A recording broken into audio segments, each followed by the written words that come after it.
Yeah, assalamu alaikum, ladies and gentlemen. Peace be upon you all.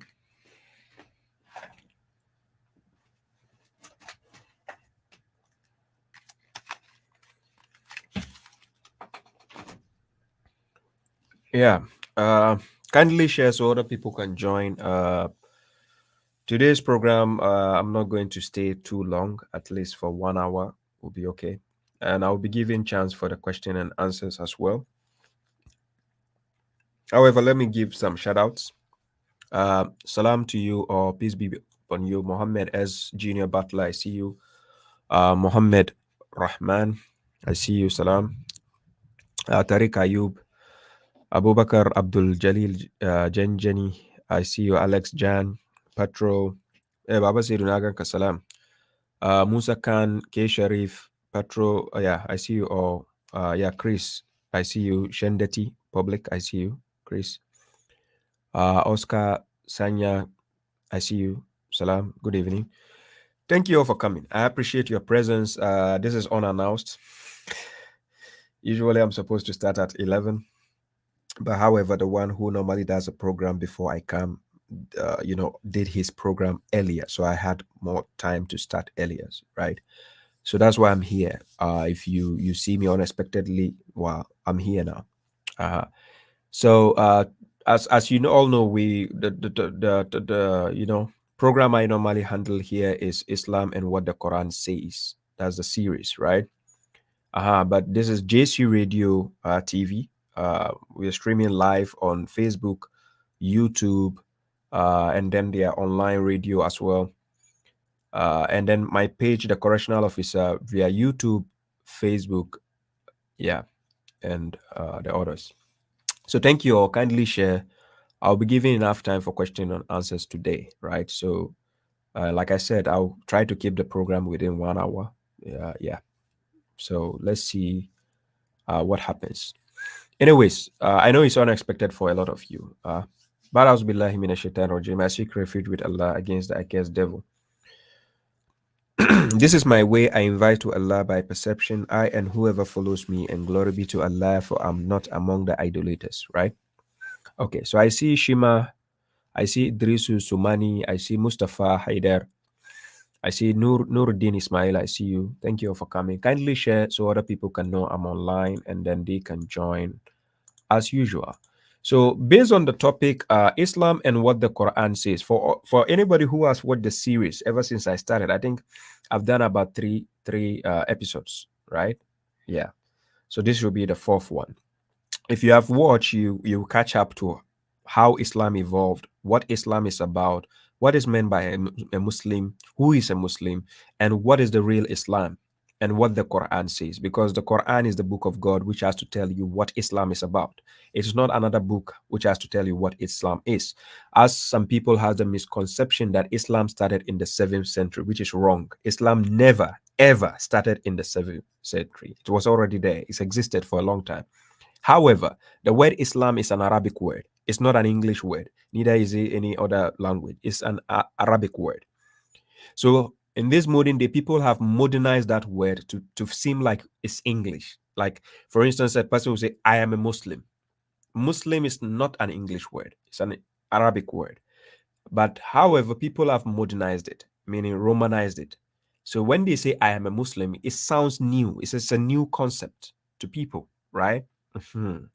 Because you are borrowing a word from another language and inserting it into, another language. So people will be confused. And so is the name Islam, which simply means submission. You're submitting to God. That is the idea. Abraham submitted to God. Noah submitted to God. Jesus submitted to God. Moses submitted to God. These are not new concepts. However, the definition of it in these modern days sounds new. And that is why people think Islam started only in the 7th century by Prophet Muhammad, peace be upon him. And that's not the case. He came as a passenger, right? And he left it as a passenger because he came and met it. It is a religion which was already there. And when I say religion, I'm not talking about a man-made concept of religion. I'm talking about religion in the terms of believing in a supernatural being who controls your destiny, which is God. So if you believe in God, you have faith. Anyone who tells you, "Oh, I don't know God, but I believe there's someone superior than me," or "I believe in a spirit, I believe in a demon, I believe in Satan, I believe," whatever you believe in, so far as you cannot see it with your eyes, that is faith, right? Faith, you don't see. You put your faith there, your belief, but you know there is. Yes, because you cannot see this drink and tell me nobody created the drink. Does it make sense? It doesn't make sense. Or this computer is working, everything is working here, and you tell me nobody set it up. How can this just be here by mistake? You understand? So by you get having the conviction that there is someone who created this, even though you don't know the brand, that makes you have faith, because the faith shows that someone actually made it, right? So one way or other, your faith, it has to be justified. You don't just get up and believe in something or put your faith in something. You have to justify the means for it, right? That's why God doesn't want us to be fools. So we have to investigate. وَلَا تَخَفُ مَا لَيْسَ لَكَ بِهِ عِلْمٍ. Chapter 17, verse 36. Do not pursue that of which you have no knowledge. Indeed, the hearing, the eyesight, and the mind, all those will be held accountable thereof. Because God didn't give you this in vain. He gave you for a reason. Salam Abdul Abbas. So now, among within this topic, we are going to talk about the modern day Muslim, right? The modern day Muslim. And when we are talking about the modern day Muslim, it is a Muslim who cannot actually worship God without being an idol worshiper, right? So that's the modern day Muslim, right? So as time goes on, I'll be sharing the screen to show you some interesting verses that we can discuss. Um, Time goes on. Yeah. So then you get to see the concept of a modern day Muslim, right? Who cannot actually do away with idol worship. So if I put the verse on the screen, which is Quran chapter 12, verse 106, and let's see the modern day Muslim, right? So I'll share the screen as usual. Hey, Salam, Salis Jimmy, Naganko. I've seen you. I was watching around, I didn't see you. Okay, so Quran chapter 12, verse 106. وَمَا يُؤْمِنُ أَكْثَرُهُمْ بِاللَّهِ إِلَّا وَهُمْ مُشْرِكُونَ. And most of them, the people, do not believe in God except while they are polytheists or idolaters. Most of them, most of them. So even if the Muslims claiming that they are in the majority, the traditional Muslims, the Sunni, the Shia, the Tijaniya, the Ahmadiyya, whatever, combined, and they claim they are 2 billion, they are mostly mushriks. They are sectarians, or they are idolizing another entity besides God, right? They are the ones, when you mention God alone, their hearts are filled with disgust. Isma'azzat qulubuhum, right?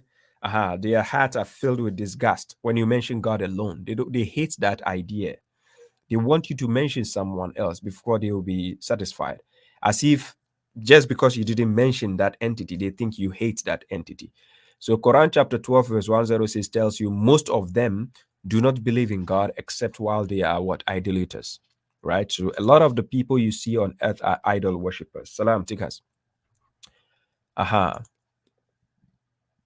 Yes. So the verse I quoted after that was Quran chapter 39, verse 45, where it says, "And when God alone is mentioned, the hearts of those who do not believe in the hereafter are filled with disgust." Ishma Azzat, right? But when those other than him are mentioned, then they rejoice. So they only rejoice when you mention other ones next to God. If you mention God alone, they don't like that concept. They hate it. You understand? To them, that is annoying. They want you to mention another entity besides God. Then they will be satisfied. So this is the problem with people. So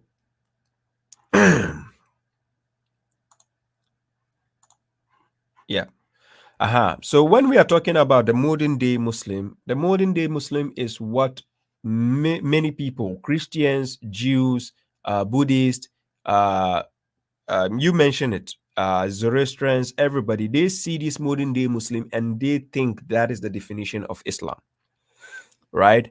They see people like Mufti Meng, Zakir Naik, and so on, Khalid Yassin. Bilal Phillips, and they think these are the modern day Muslim. These are the Muslims, right? Forgetting that that is what we call the modern day Muslim.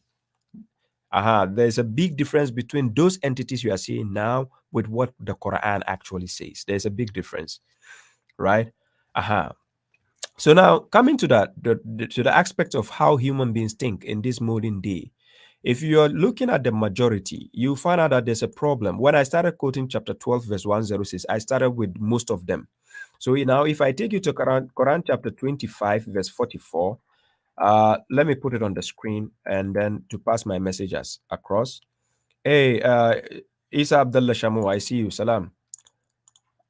Right? Exactly. Black Sun Chronicles is also not everything you see is what you think it is. I agree. Right? Quran chapter 25, verse 44.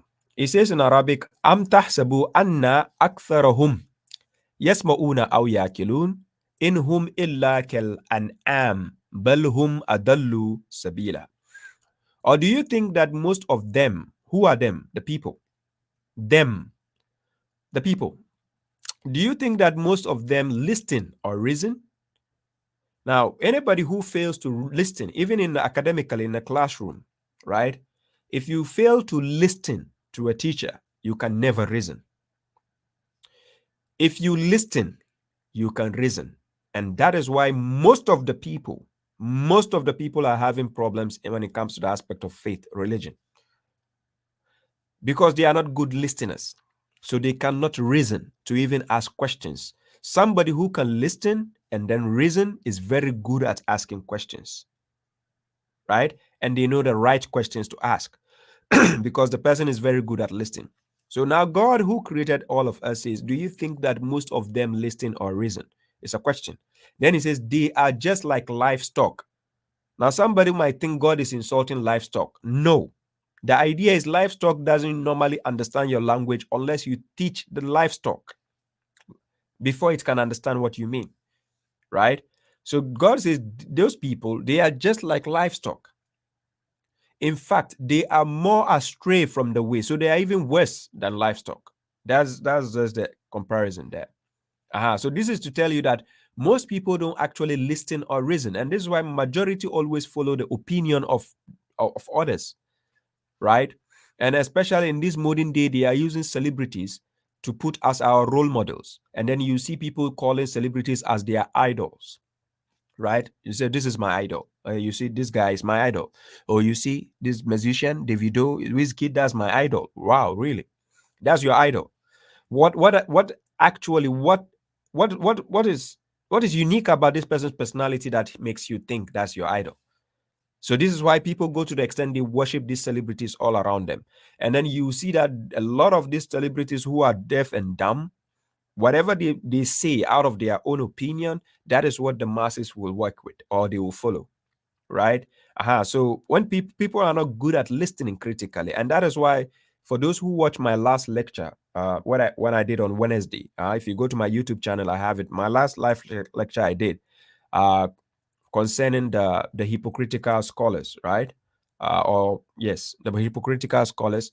If you watch that, you get to know that paying close attention to a person is very important. You listen attentively and then you can reason. When you reason, you are no more following the person's personality or opinion.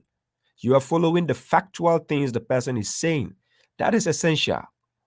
Don't just listen to Baba Shripe and you are looking at my personality. Maybe I'm sitting here right now, I'm wearing a necklace. I have justification for it. I can tell you why I'm wearing this necklace. It's never haram in the Quran.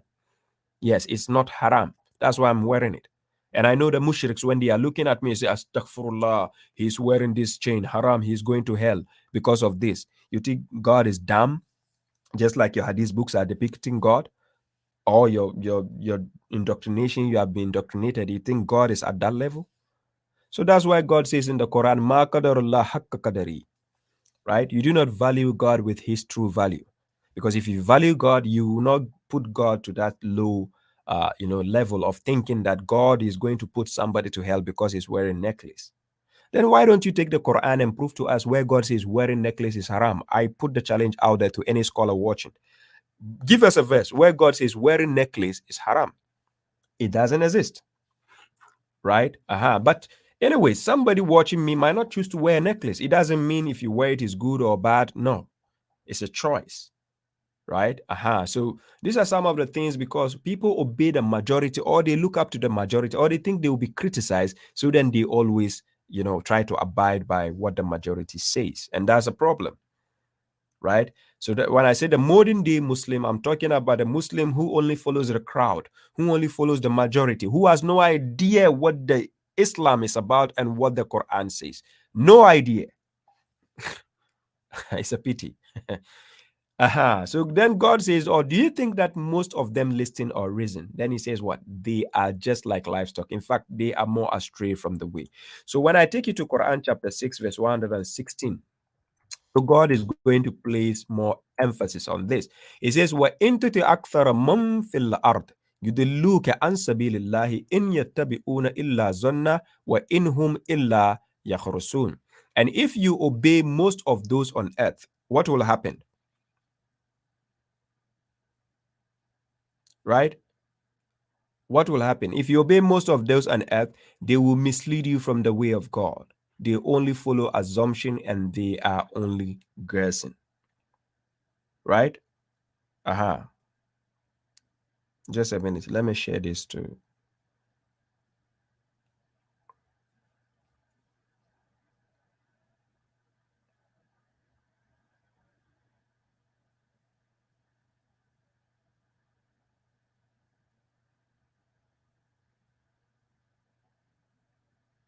Just a minute.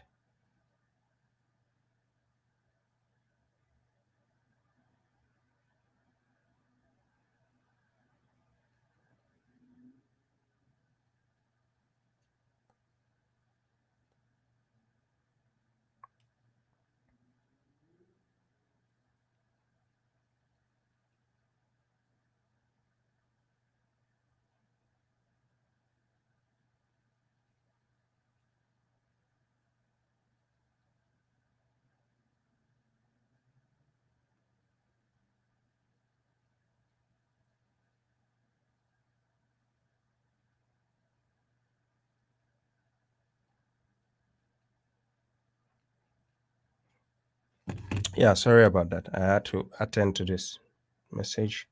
Anyways, so when you take Quran chapter 6, verse 116, and if you obey most of this on earth, they will mislead you from the way of God. They only follow assumption and they are only guessing. Now, this is the issue with people. If you go to obey most of what the people are saying, what will happen to you is you'll be left in limbo, because they are only following their opinions and just guessing about things, and they have no idea what the thing actually is about. So you go and follow the crowd, you ask them, you go to the bus stop, you see people waiting for the bus, you ask, are you waiting for the bus? Yes. Now you don't ask them which number of the bus they are waiting for, and you just join them to wait. Whilst maybe your own will be coming 1 hour later, or maybe it's already left. You have no idea. But then you just went with the flow. So that is a problem. Do you see? So this is very important. Talking about the modern day Muslim, you need to know what Islam is about and what you're actually practicing. You don't just get up and follow the masses. Salam tikas naganka. Don't just get up and follow the masses. The modern day Muslim only follows what he see people doing and their people's opinion and so on, which is very, very dangerous, right? So pay attention closely if you find yourself in one of these categories, because it will make you look stupid. Now, so this is why when you open the truth to tell people, when you show people the truth, they get offended. So Quran chapter 43 verse 78 says, لَقَدْ جِينَاكُمْ بِالْحَقِّ وَلَكِنَّ أَكْثَرَكُمْ لِلْحَقِّ لَكَارِهُونَ. We have certainly brought you the truth, but most of you hate the truth. Right? We have certainly brought you the truth, but most of you hate the truth. So when you're talking to people who are fond of following opinions, when you want to actually show them the evidences to set certain things, Then all of a sudden they become emotional. Then they hate what you are saying because they cannot phantom that, uh, let's say, whatever they have been practicing, whether 30 years, 20 years, 50 years of their life, is based on illusion or falsehood or assumption or opinion, right? That is why a lot of people, based on this modern day Islam, they follow what we call mazhab. Mazhab is a doctrine, and this doctrine, they are school of thoughts, following people's opinion from other school of thoughts, and that is a problem. But a lot of people don't know about this, so they just think this is part of Islam, right? Then they will just ask you, which mazhab do you follow, which doctrine, right? That becomes indoctrination because you are just confused, going to the extent telling people, oh, I pray 5 times, there's 5 times prayers, there's this. You ask them, prove it. They are confused.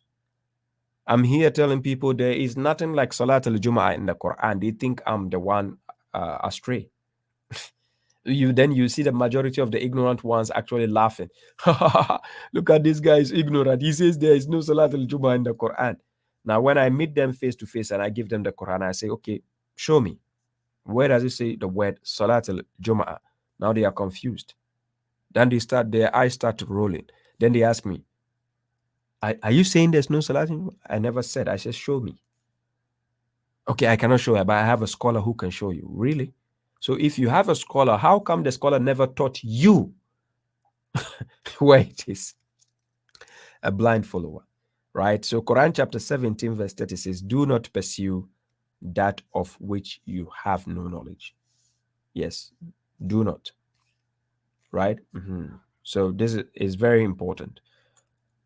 Now, let's take the case. Let me see here.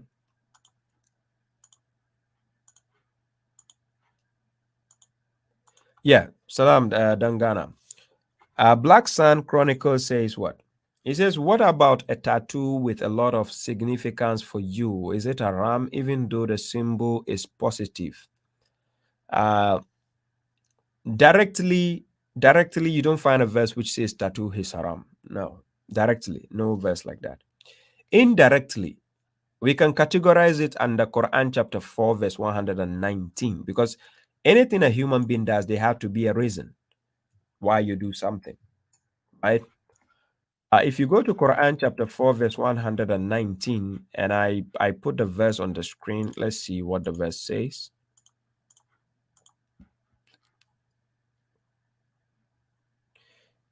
Chapter 4, verse 119, and I, the devil, will mislead them, and I will make them aspire. I will command them to let them slit the ears of livestock, and I will command them to let them change the creation of God. And whoever takes the devil as an ally besides God, then he has lost by a clear loss. He, the devil, promises them and raises their hopes, but the devil only promises them illusion, a delusion. Now, in this category, the devil will command people to let them change the creation of God. So if God has created you, for instance, I keep advising people who actually use bleaching cream, trying to change their skin, especially African women, black women. They are dark, but they want to use a cream to change what God has made for them. And again, the skin God gave you, when you do tattoo on it, taking it off is another issue. You understand? So what I'm saying is, if something is not inspired by God, try to avoid it. Because the more you do it, the question rises: who asked you to do it? Why are you doing it? What is it for? You claim, okay, somebody will say, I just want to do it to remember. To remember who? To remember what? If you have a son, if you have a daughter, if you have a brother, if you have a father, you can never forget them. Even if you don't tattoo, it's stuck with your memory. You can never forget it. So what causes people to actually go to the extent that they want to do, like for people who do fake tattoos, who use henna, or you use fake tattoo that you can wipe off or you can take it off later, I have no cause for alarm for that, right? But it gets to a point when you regret it, you can't take it. Or like real tattoos are not something you can just take it off, you know. And the funny part is, when I see people with light skin, right, having tattoo, fine, they want to have it, that's up to them. But when I see a black person like me having a tattoo, like it makes me laugh because I'm thinking, what who are you trying to impress? People can't see it. People cannot see you having tattoo. They have to look very, very well. They have to come closer and check. Oh, is it a dragon he has or a snake?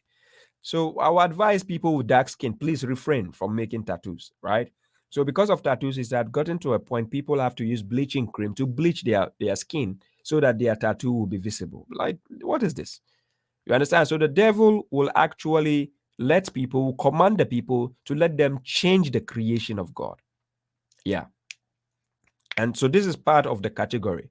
And this is why Quran gives you words like an umbrella where you can find, you know, the categories of issues under one sentence, right?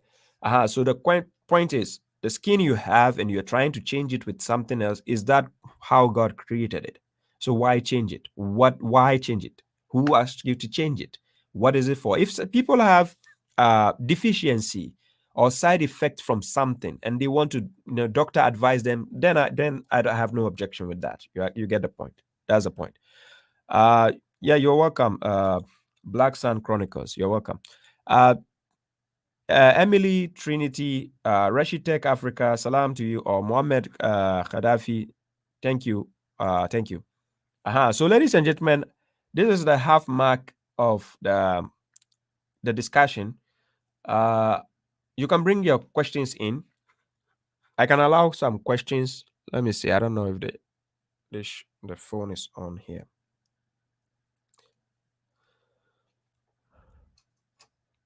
I can allow some questions in, but let me see if I can allow some guests to join.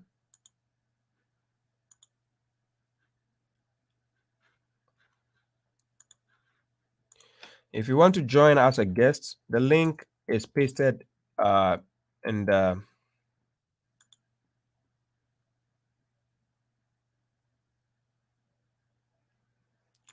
Yeah, I just pasted the link to join, or you can ask your questions without actually hopping on. But if you want to join, that is a link. You see it in the comment section. I just put it. If you want to join,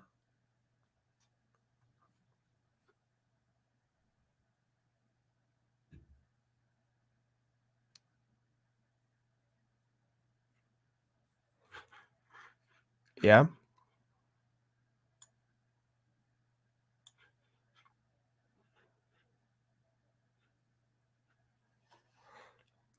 So you can take that invitation link I sent, and then you can join if you want to join.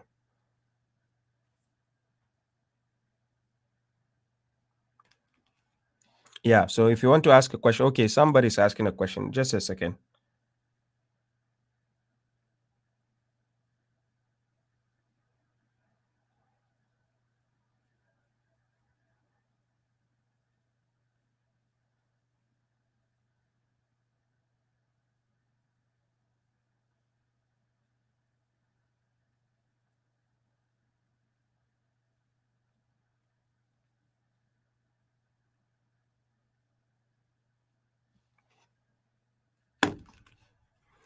Emily Trinity says, please, Baba, what is the meaning of the half moon and star on the top of masjid? It's not inspired by the Quran. It's not part of the Quran.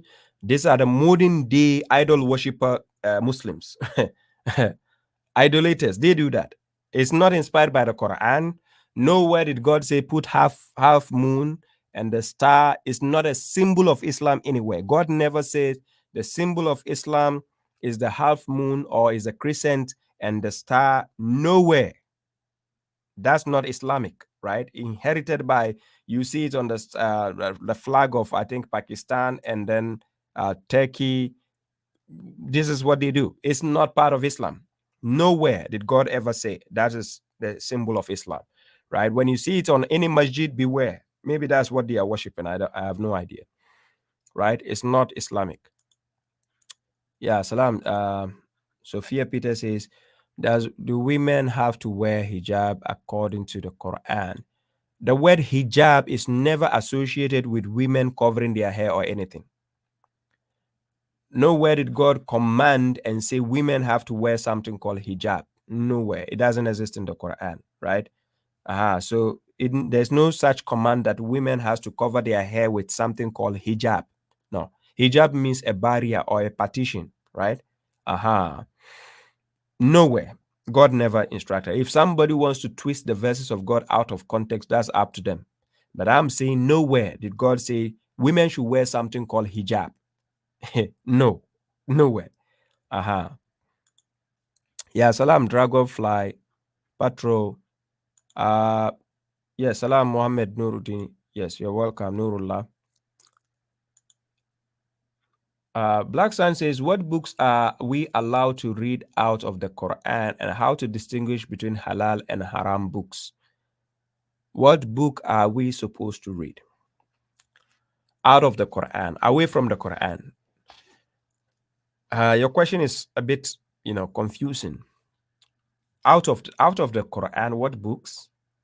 What books are we allowed to read out of the Quran? Out of the Quran means inside the Quran. What books?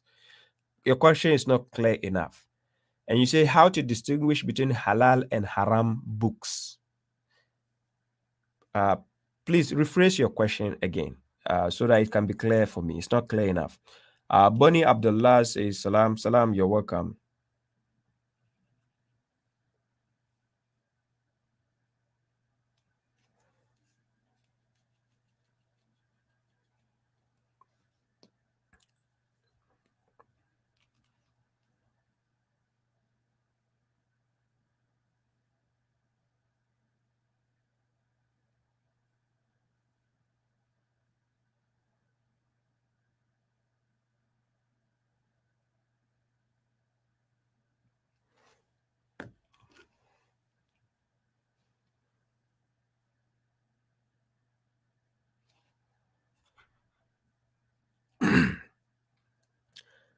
Uh,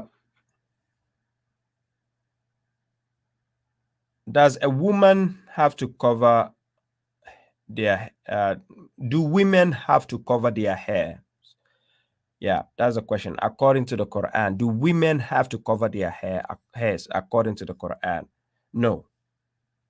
God never said they should cover. As a matter of fact, the wife of Adam never covered her hair, right? Nowhere did he talk about any wives of any prophet prior to even Muhammad that they should cover their hair. No. Yeah, Muhammad. Muhammad, I see your comment.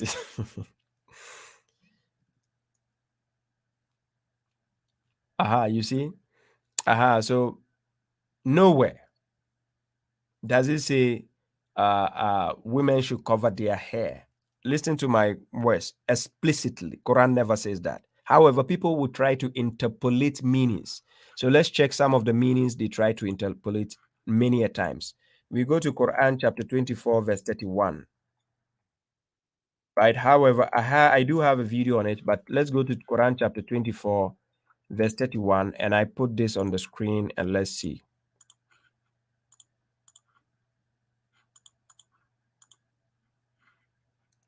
So Quran chapter 24, verse 31, and tell the believing women to cover to lower their eyesight, right? Meaning to lower the gaze and guard their private parts, right? And not to display their adornment. Now, women have been adorned, like when it comes to the contours of a woman's body. That's a shape.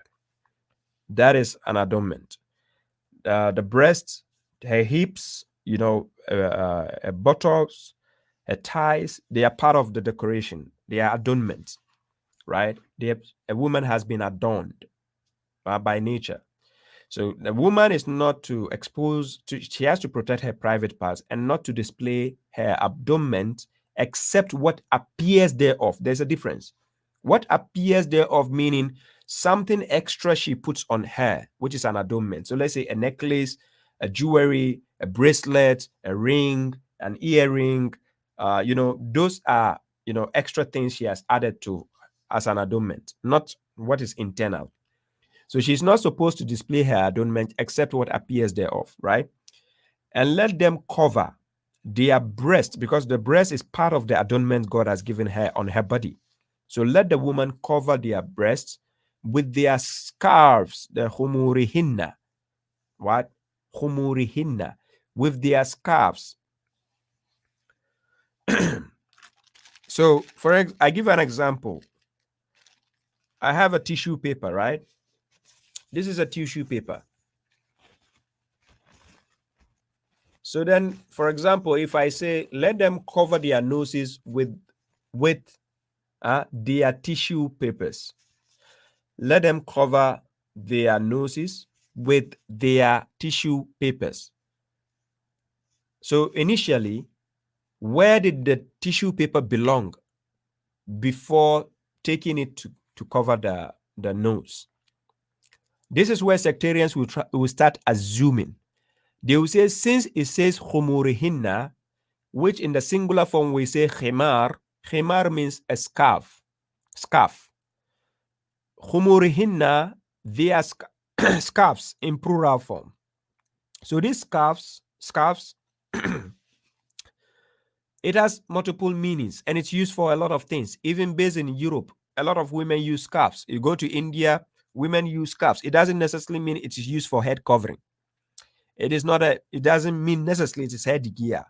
Modern day Muslims will try to fish out the modern day dictionaries, trying to let the word khimar mean head scarf. They will add the word head scarf to it. It's just a scarf. It doesn't say head scarf. The modern day, Muslims or traditional Muslims are adding the word head to the word scarf to make it mean head scarf. The Quran is here to give us clarity, right? It's Kitabim Mubin, Quran in Mubin, chapter 27, verse 1. It is Kitabum Mubin, it is Quran in Mubin. So, to give you clarity, it has to be explicit and tell you things with clarity. When you take the verses, nowhere does it say head to cover their heads in this verse. Nowhere. It doesn't mention anything about head covering. What it says is use the scarves to cover your breasts. But the modern day sectarian scholars will force themselves and say, oh, since it mentioned the khumurihinna, that is khimar, it means the head scarf. Head scarf what? Did he say they should use scarf to cover their hair, their head? No, it doesn't. So then God says, and not to display their adornment except to their husbands. So the adornment, breast is part of the adornment God has given a woman. So somebody will say, let's check the list. Somebody will say, why is God saying except to their husbands or their parents or the parents of their husbands or their children or the children of their husbands or their brothers or the children of their brothers or the children of their sisters or their women or those their right hands possess or the followers other than what? Those of Canaan. When you say followers, we are talking about their subordinates, right? Among men, those of Canaan among men, or a child who is not aware of the private parts of women, that is awrat in nisa, the awrat. This private part of women is part of the decoration adornment God has given her, right? And they, the women, should not strike with their legs to expose what they hide of their adornment. You understand? So what they hide within the real adornment she has, maybe her thighs, you understand, her hips, she shouldn't expose that.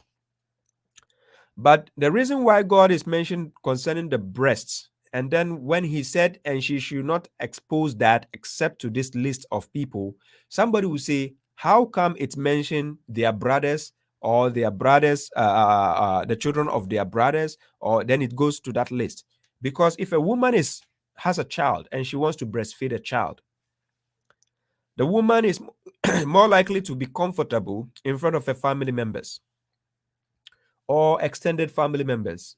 She can feel at home breastfeeding her child in front of all these family members. So that's why God gave that list. And you can see how God places emphasis on the breast in this verse, chapter 24, verse 31, right? So if a woman has a child she wants to breastfeed, is in front of all this list, it's easy for her to do, right? Anybody who doesn't fall in this criteria, a woman doesn't need to reveal her breast when she's feeding a child in front of, a stranger or something. No, it has to be in the list of people mentioned here. because your breast is part of your private part. But now, what do we see in this modern day? Women trying to expose them all over the social media and wherever you go, right? So now this is number one. This verse has no link thereof concerning what? Headscarf or head covering. No. Then the next one, they will quote Quran chapter 33, verse 59. In Quran chapter 33, verse 59,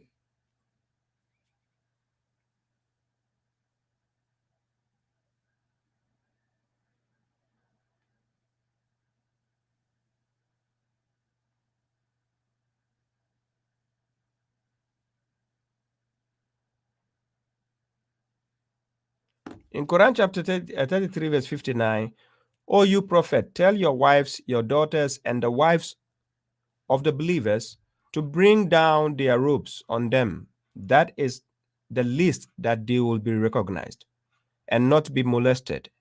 And God is forgiving and merciful. So now God is talking in this verse. He says, Oh, you prophet, tell your wives. He started with his wives. You understand? Tell your wives and your daughters. So your daughters, you the prophet, your daughters, Banatika, and the wives of the believers, Nisa and Muminina. He's talking about the women of the believers. That is the wife of the believer. It doesn't mean believing women. No. The wives of the believers. So that is why he says Nisa'i, then he says Mu'minina. If he's talking about the believing women, he will say Mu'minat, right? Mu'minat. But he's talking about the wives of the believers. This is the context. To bring down their jalbab, that the long robe women wear, jalbab, you bring it down. It has to be long on them. It didn't say on their heads. It never mentioned anything about head here, right? If I give you a shirt and I say put it on you, it doesn't mean you are putting it on your head. The modern day scholars will be fooling your brains. So critically ask them this, listen and asking questions, right? Listen and reason. To bring down their robes. Robes is a jalbab, a long gown that women wear. And this modern day, you see men trying to wear it all over as well. I have no idea. On them, that is the least that they will be recognized and not be molested. And God is forgiving them. So when a woman wears a long jalbab, a long robe, you hardly see the contours of her body, the shapes of her body, because she's not wearing like jeans or something or mini skirt or open. You understand that you see the shape of her body. So when she's wearing a long gown, you can hardly detect. So a woman who wears a long gown usually has respect in the public than a woman trying to wear a mini skirt, showing her blouse, showing her hips and everything. There's a big difference in that. So that is the advice God is giving. Then he says, and that is the least that they will be recognized and not be molested. Because when a lady is actually exposing her body, because number one, women are created as an adornment.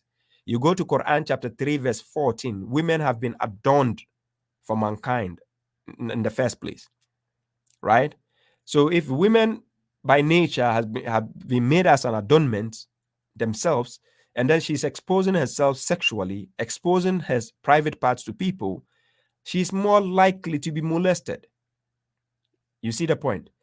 And God is forgiving and merciful. So that is the wisdom behind these two verses I quoted, that so that a woman can actually protect herself, right? So if she's going to a public place, it is good to wear a long, gown.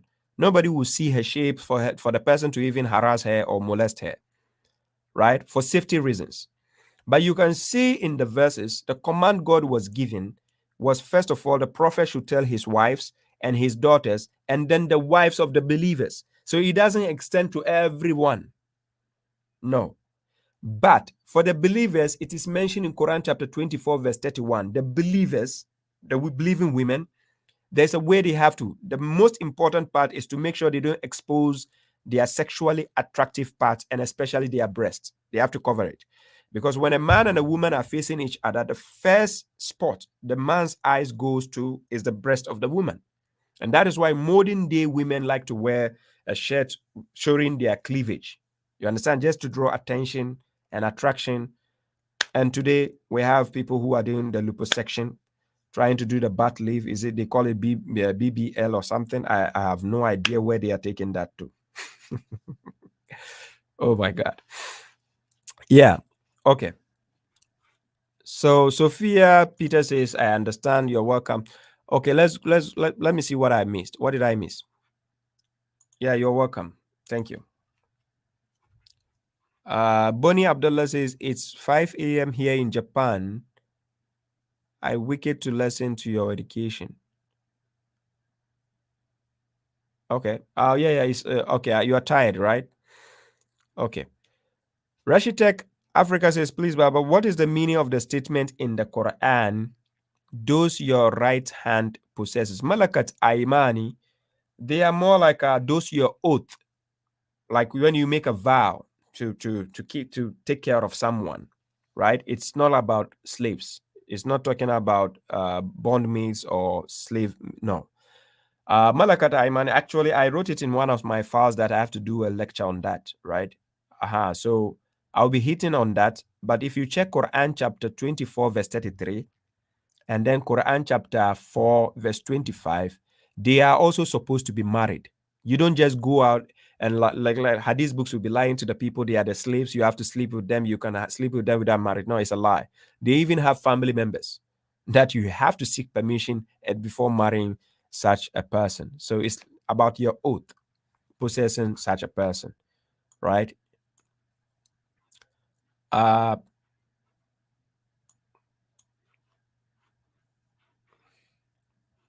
Some cases, salam, brother. What God says about women wearing pants? What? What's the question? What's the idea of this question? What God says about women wearing pants? Which pants? Be specific. Nuruddin says, can we do naming ceremonies in the masjids? I don't see anything wrong with that, right? I don't see anything wrong with that, right? Then Ghana says, zakat on the day of harvest. If you cannot harvest all the crops at once, can you delay the zakat? For those who are doing harvest, yes, they have to wait till they have. And it doesn't mean you are harvesting all the crops. Day of harvest meaning the fruits which are ready or the vegetables which are ready. But when we talk about day of harvest, it's like in this modern day, people work and they earn salary. So that is the day of harvest for people who are working and earning salary. So it is out of your salary, you also give to the poor and the needy, you help. So it doesn't necessarily mean everybody has to have a crop or cultivation before they can give, zakat, what is due. No, that's not the point. Yeah, Salam Ahmad Rabbani. Yes, I have about 10 minutes more to end the program. I'll be leaving soon. Yes. Okay. So Sophia Peters, yeah, she says, thank you. You're welcome. Fatima Chin, I see you. Salam to you. Maruf, yes. Yes, Maruf Khalifa, Marun Khalifa, I see you. You're welcome. Tariq Ayub says, do non-Muslim men have to revert prior to marrying Muslim women? If you say non-Muslim men, I hope you know what a Muslim means. A Muslim is somebody who has submitted his will to God. He submits to God, right? To one God, the creator of the heavens and earth. That's a Muslim by definition. So there's a difference between a Muslim and a believer, right? So a believer is actually someone who practices everything about the deen. But a Muslim, if the person believes in one God, is qualified to be married. He doesn't have to be, so-called Sunni, Shia. No, no, no. Or try to say, oh, I pray how many times. No, no, no. He believes in God. Yes. You agree with what God says. Yes, that's a Muslim.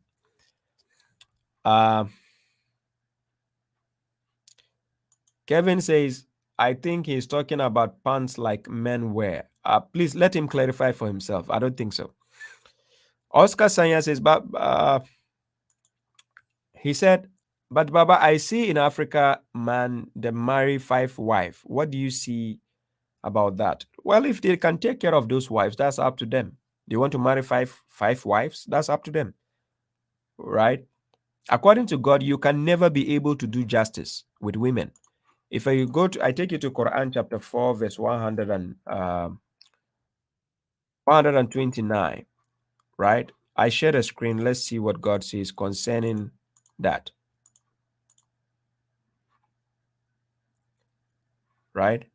God says, and you will never be able to act justly between women, even if you desire. So do not be partial entirely by inclining to leave her as if she is pending. But if you reform and become pious, then indeed God is forgiving and merciful, right? Aha. And you will never, God used the word learn. Learn means never. It didn't say you cannot. Cannot can be lam, like lam. Aha. In Arabic, he said learn wa learn here. Learn. You will never be able to act justly between women. So if you have multiple wives, you're trying to dig your grave earlier. You saw what happened to the prophet in Quran chapter 63, verse 1 to verse 4, right? He is a prophet. You see what is happening between him and his wives. Right? So acting justly is never easy. With women, no, you can't. So the one who created you say you will never be able. So why then stress yourself going five wives, 10 wives? What for? What are you trying to what are you trying to do? Dig your own grave? You check the records. Men who are normally married with multiple women, they die early. You will die early. Can you deal with the hormones of a woman? And we talk about, more or less, we talk about women. Oh my God, you are screwed. It's never easy, right? So to stick with, you know, if somebody wants to marry 2, 3, that's up to him. Because of course the prophet had multiple wives. It shows that, well, it's not impossible to marry, but to be just with them, that's the problem. So, and God says, if you fear that you cannot be just, then marry only one wife. So that is what says in Quran chapter 4, verse 3. That is the advice God gave you. He says, and if you fear that you cannot be equitable regarding the orphans, then marry whoever pleases you among the women. And this women is talking about the orphaned women. So if you read Quran chapter 4, verse 127, you understand which women God is actually stipulating here. Then he says, by twos, by threes, and by fours. But if you fear that you cannot act justly, then marry only one. Or those your right hands possess, you marry from them. That is the least that you will not deviate. So in order to avoid deviance, to be deviated, stick with one and manage. Right? If you want more problem, then go for multiple wives. That's up to you. So that is the wisdom behind that. Right? Ladies and gentlemen, I have 4 minutes more to bounce. I have to end the program soon. Let me see here.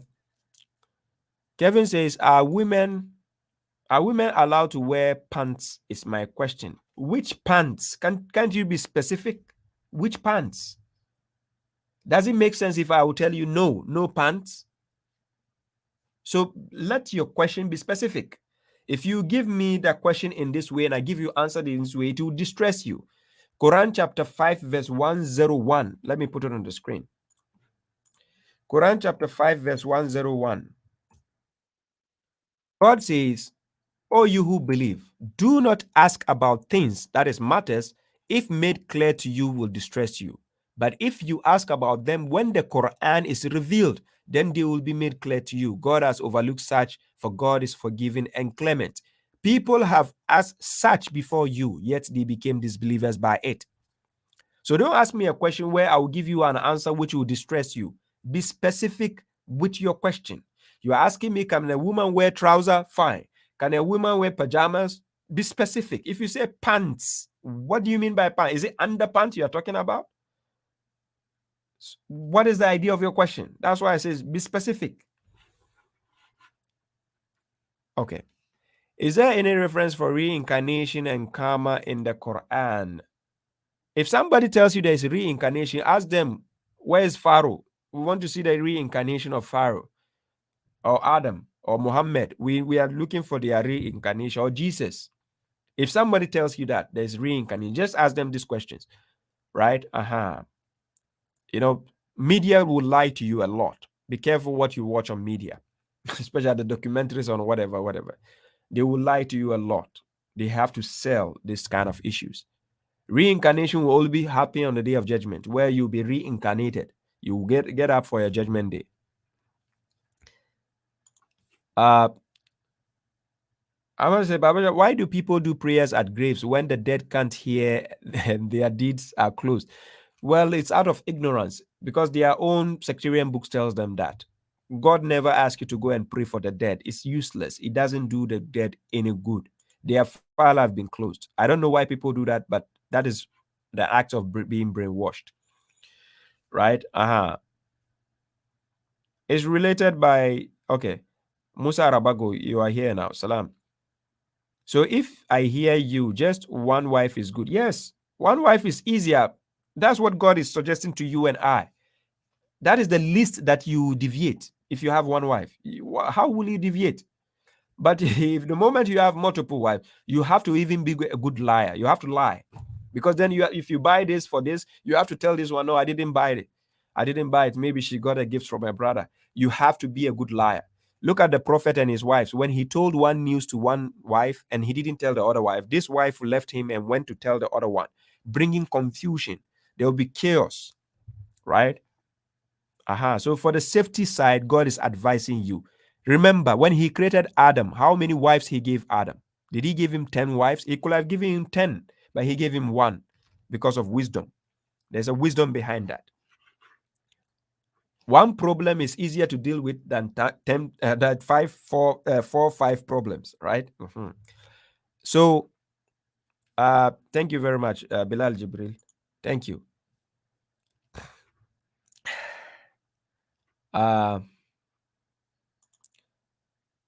Akinola says, you have taught me and helped me on the deed. May Allah bless you. I appreciate that. Thank you. God bless you too. They usually read Surah Yasin for the dead. They read Yasin and to do what? So that it will do what to the dead? So that God will say, hey, your people read Yasin, so I'm going to wipe off your deeds and put you to Jannah. Quran chapter 16, verse 32. Quran chapter 16, verse 28 to 29. The moment the angels tell you where you are going, your file is closed. Nothing can save you again. Quran chapter 23, verse 99 to 100. When somebody dies as a wrongdoer, he goes to, well, God takes the soul away. He goes to a place, another realm, where God will separate his soul from the world. And that separation, that barrier is called barzakh. It will separate his soul from the world. He can never come back. And God says this person will be pleading to be sent back. And God says, no, he will not be sent back. Right? So that alone breaks the understanding of reincarnation. Coming back to do what? Reincarnation. Then you come back and do what? You understand? Nothing. You're done.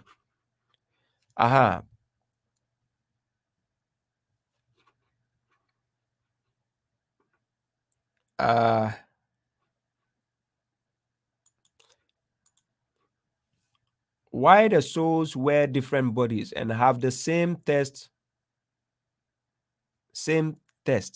Some are prettier, others ugly or very ugly. Some are naturally smart, some are dumb. So we enter the test room uneven, just like in a classroom.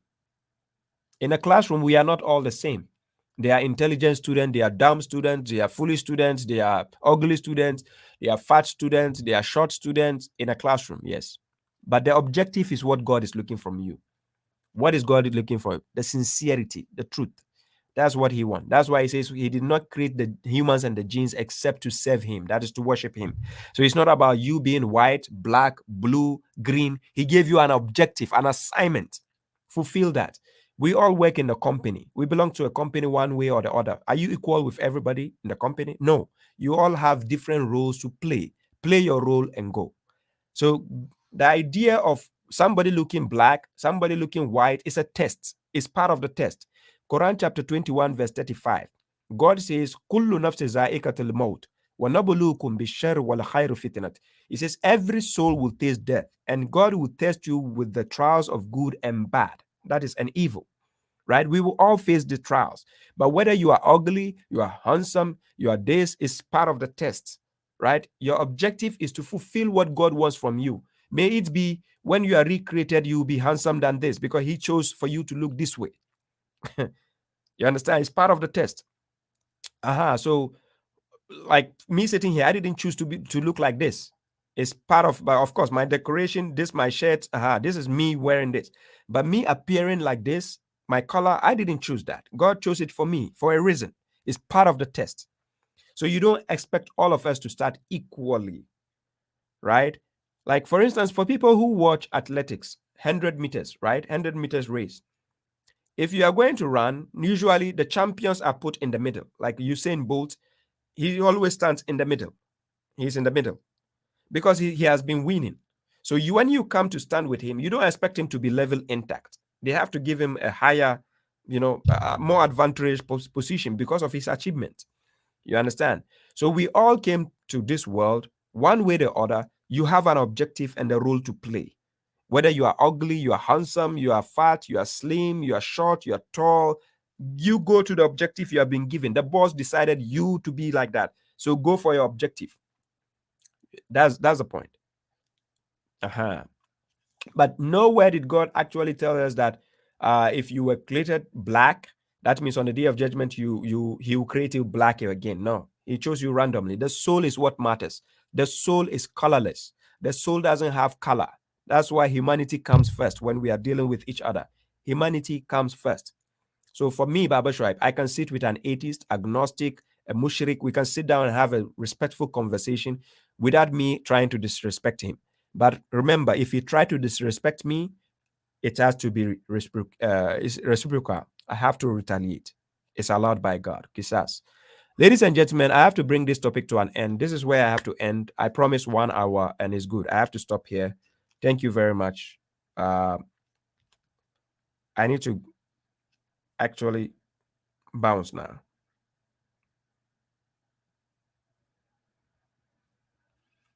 Mohammed says it's easy to say that when you are good looking, but yeah, I know for some people it's not easy, but this is how it has to end. Ladies and gentlemen, I've done 1 hour. I think if I stay too long, I'll spoil it. I just decided to do this for now. You can enjoy this 1 hour show, and we will keep in touch on Wednesday, inshallah. So more of this when I'm coming on JC Radio. I'll be doing 1 hour program. Then I'll leave the other 1 hour for question and answer because sometimes people have a lot of questions to ask, right? So that I can pay attention to the questions and answer them as time goes on. I appreciate your presence. Thank you very much, Salis Jimmy. I'll go to Korea. Thank you for all those who done. Tariq Ayub. Um, Musa Khan says what? Musa Khan says, Salam Baba Shai, blessed for this live stream. Thank you very much. I appreciate that. Uh, somebody says, what happens to a true believer? His soul goes back to God. The soul, that's why we say, Inna lillahi wa inna ilayhi rajun. Your soul goes back to God, right? So the believer goes back to God as well, right? But the disbeliever or transgressor, he will go to another realm where it has the barzakh, and he will be there till the day of judgment. He's not going, coming back to the world, neither is he going to enjoy next to God. No, he will be at the place where God will put a partition, the barzakh, between him and the world. He'll be there till the day of judgment. You understand? So this is where I ended for now. And inshallah, we keep in touch again next week, Wednesday on my platform. We see again. Till we see again, thank you very much. Subhana rabbi zat amma yasifun wa salamu ala al-mursaleen. Walhamdulillahi rabbil alamin. And don't forget, the GoFundMe is still ongoing. We have 25% of our goal achieved already. And also, I have my own merch now available, Natsal Enterprise. I've been putting the links on my YouTube. Usually, you see the links.